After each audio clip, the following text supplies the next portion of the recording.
नमस्कार, मी अंकिता. आज आपण बनवणार आहोत कढी पकोडे. इथे असं बेसन पीठ घेतलंय, चिमूटभर मीठ, कपभर पाणी, पाणी असं थोडं-थोडं टाकायचं.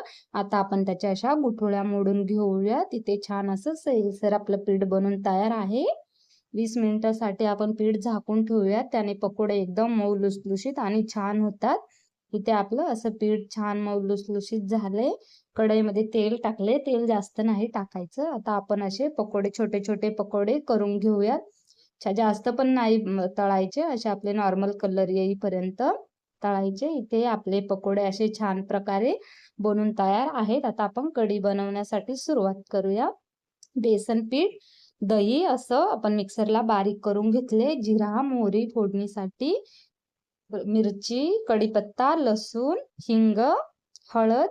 आता हे असं 1 मिनिटासाठी आपण परतून घेऊयात. आता त्यामध्ये टाकूयात कढीचं बॅटर केलेलं. कढीमध्ये गरम पाणीच टाकायचं. आता त्यामध्ये टाकूयात लाल तिखट, छान उकळी आल्यावर मीठ मिक्स करून घेऊयात. आता टाकूयात पकोडे. पकोडे असे छान आता त्यामध्ये मिक्स झालेत. आता तडका दिलाय आपण. कढी पकोड्याचा पूर्ण व्हिडिओ बघण्यासाठी खालील दिलेल्या प्ले बटनवर क्लिक करा. धन्यवाद.